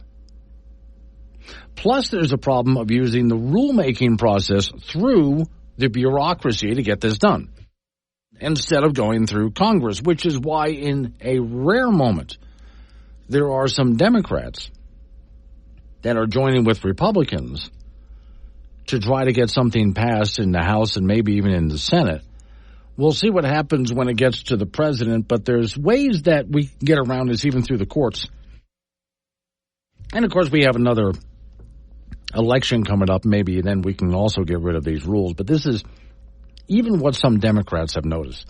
It's not just that the bureaucracy is getting around the lawmaking process and coming up with laws that are completely ridiculous, but never involving Congress in the first place. But here again, every time they want to try to fix something, it ends up worse than it was before. Oh, if you do this, your appliances, if you buy a greener refrigerator, it's going to cost you a little bit more, even though they said it was going to cost less. It's going to cost you more, but then it's going to save you money in the long run because it's energy efficient, and it ends up costing you more money because it's anything but energy efficient. And you found this out if you ever bought a washer or dryer for your clothes that are supposed to be energy efficient. And, of course, they end up not being, especially because you have to run your clothes through more than once or run it through the dryer more than once. Same with your dishwasher, too. And then they get into the whole business with gas stoves. And if you want to talk energy efficiency, it is far more energy efficient to cook on your gas stove than it is your electric stove when you look at how inefficient electricity is to do many things. Ace is in Casper. He wants to talk about the food trucks. Hello, Ace. Hey, how you doing this morning? Good, sir. What you got for me? I have a little opposition on the food trucks. Number one, if they're parking anywhere downtown, they usually take up 2 to 3, maybe 4 parking spaces. Okay. Which is kind of limited down there. Yeah. The other thing is the in-house restaurants, they hire a lot of people. Yeah. They pay workers' comp. They do a lot of things. They've got a lot of expense. And to cut into that just doesn't seem good to me. Okay. So would you like them to do it anywhere but downtown? I mean, are you opposed to food trucks in general or just in downtown? No, not at all. I think that's free enterprise. The only thing is they're getting a lot more free than what the restaurant gets. Okay. Could you see of a way to maybe equalize it? So, I mean, I'm opposed to the idea of a food truck parking right in front of an existing restaurant. I mean, that to me is a bit obnoxious. Make sure that there's some separation, which is oftentimes when you go to a mall, let's say there's shoe stores. The mall will make sure that one shoe store is not directly next to another shoe store. There's separation. Just that's right. Yeah, so right. Maybe do the same thing in the downtown area. And if they could park somewhere, as you're saying, 3 parking spaces, not necessarily good. Even if they parked in directly the way a car would park, you're going to have another parking space, at least one more, for all the customers to line up. That's right. Yeah. That's okay. Right. So with some, if we could come up with some rules, maybe, would you be in favor of then, or would you rather just keep them out of downtown? Oh, I don't think they need to be out of downtown at all. Okay. But there are plenty of places. There's parking lots. Yeah. They could arrange for the owner of a parking lot. Okay. And say, hey, I'd like to be in here on certain times and make arrangements that way. But no, I'm not. I don't think we have to have a lot of rules, but yet we need to have some because some of them will take advantage of it. Okay. I think that's fair. If I'm paying a lease on a space and I've got 6 employees or more that I'm trying to make their livelihood, and someone's outside with a food truck and it's mom and pop and just it doesn't seem right to me. Okay. That's all. Thank you, Ace. I appreciate it. So if you're just wondering what he was talking about, the off the hook, or is it on the hook? On a food truck, which is very popular. I love them. They were warning residents of Casper, Wyoming, because City Council wants to make some rules against food trucks in the downtown area. And my thought, I think it's pretty much in line with Ace's. if you make sure there's some rules to make it fair, because food trucks do have an advantage in many ways for those brick and mortar stores, then okay. Because I don't want to ever say we can't have food trucks or we can't have them in the downtown area. That's how many of those businesses got started, which is why I like to point out to people, if you like Taco John's, that started as a food truck and went from there. And Cheyenne, Wyoming, I think did a great job with their ordinance. Maybe Casper wants to look at Cheyenne. As long as you're on property with permission of the owner of that property, you can go ahead and park there anytime you want. And they do have some other rules as well in Cheyenne. So maybe Casper wants to give Cheyenne a call and see how they did it, because it seems to be working out just fine for them. All right, coming up on some local business we have to take care of. That'd be news time after news time, weather forecast, and you and I get back into it. 888-97-WOODS, the phone number. That's 888-97-WOODS. You can talk about what I'm talking about, or like Art just did. Just go ahead and change the subject. That's fine. It's Wake Up Wyoming.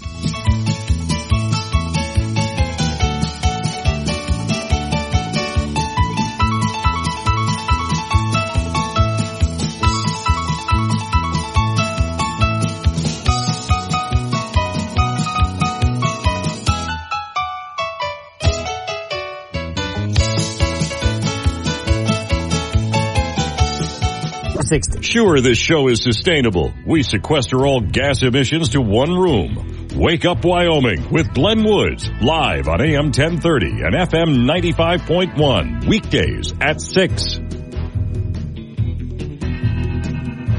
9:36 the time. Wake Up Wyoming. 888-97-WOODS, the phone number. 888-97-WOODS. We're getting a lot of comments about the food truck issue.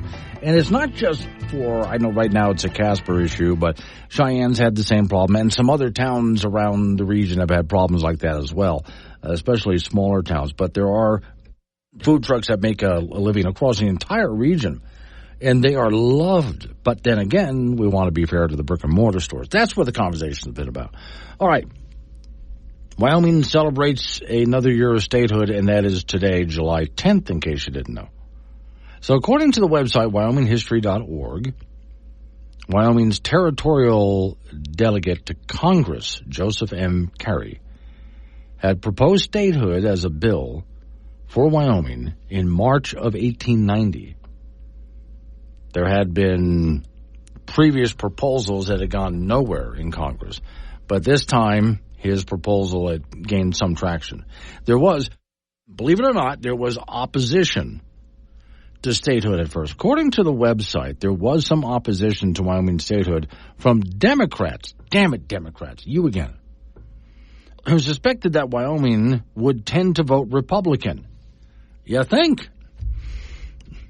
That suspicion certainly turned out to be true over the long term. Wyoming has been the reddest state all along. There was also some opposition from opponents of women having the right to vote. Wyoming was the first state, of course, to approve women's suffrage. The holiday of the nation would, the story says, not follow suit until the ratification of the 19th Amendment in 1920, but Wyoming led the way on that. So you women out there, the state of Wyoming says, you're welcome for that, because we're the ones who gave you the right to vote and had the first woman governor, as you know, way back then. So there was also some opposition from the traditional population. Despite those concerns, Wyoming statehood narrowly passed the U.S. House. And this is how close it was. I didn't know this.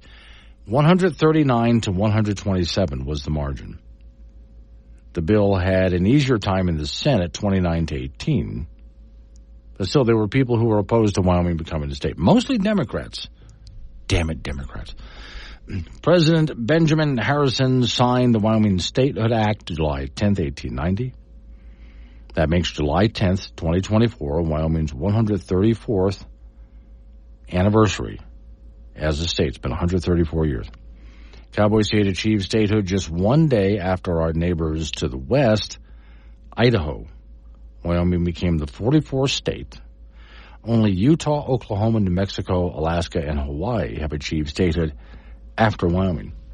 So it's been that long. Again, I didn't know that. And if we want more reasons to just go ahead and hate the Democrats, you Democrats didn't want us to become a state. You were also some of those you Democrats, who are against the women's right to vote, and various other things that Democrats hate to admit that they did.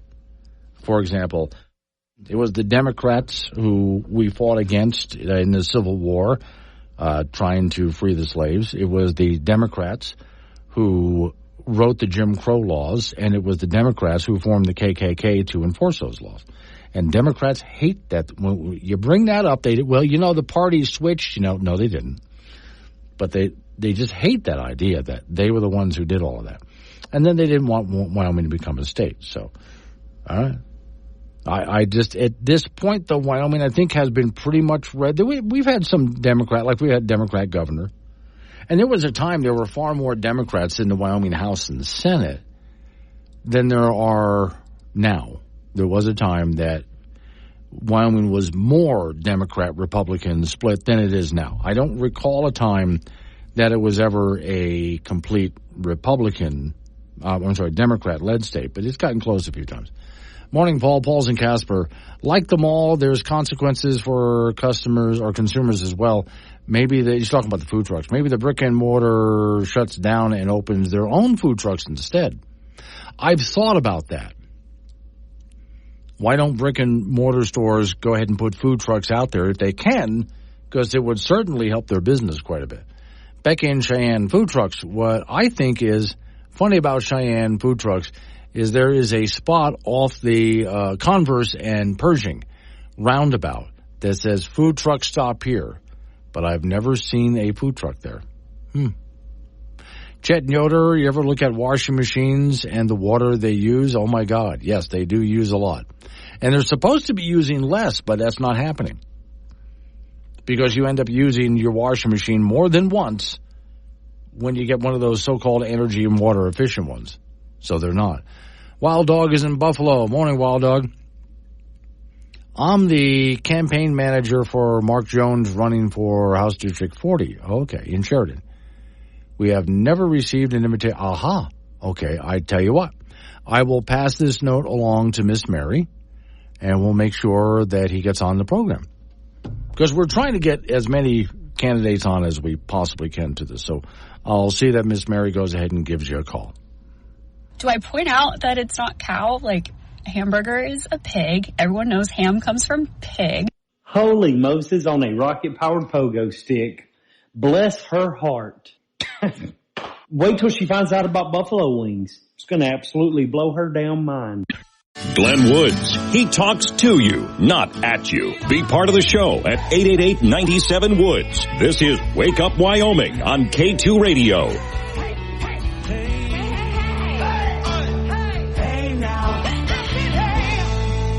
Coming up on 9:48, off we go to the Icebox. Frank Gambino is waiting by, and Frank, of course, is going to be at the fair and rodeo in Casper, Wyoming, all of this weekend over here. And I suppose you found yourself a nice shady spot.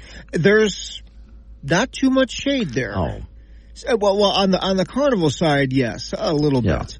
And then if you're sitting in the big seating section of the rodeo, yes, you're in the shade. Okay. On the other side, not so much. Not so much. Okay. But I'll tell you what, last night, once the sun kind of went down, it was actually a really pleasant evening. Nighttime really are absolutely beautiful. So, okay, here's the deal. So they actually start the rodeo at 7. 7:30. 7:30, okay. Yeah.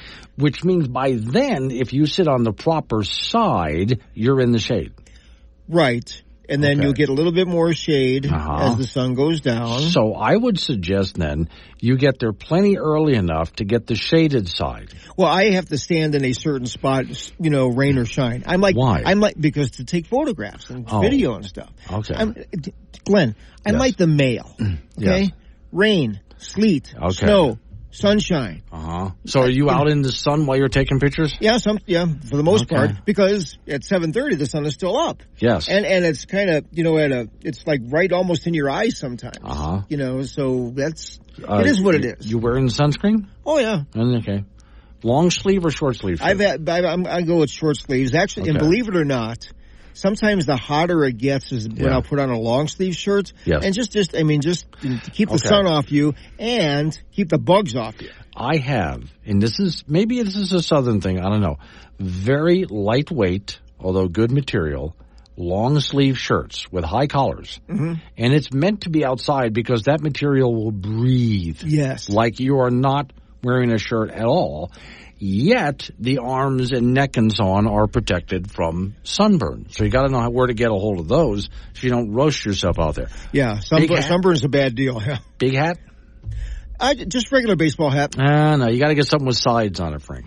I saw some at the parade, one of those foamy ones, yes. That are gigantic. No, the foam is too hot. No, I'm sure. No, it is. yeah. I never thought of that. But you got to get a hat that breathes with a lot of big rim and shade around it. Okay, the kind of hat, Frank, that makes you look like a total idiot. As long as you're protected from the sun. But you're protected from the sun, kind of idiot. Now, here's where I'll draw the line, Frank. Do not put that white stuff on your nose. Oh, yeah. It'll protect your nose from the sunburn.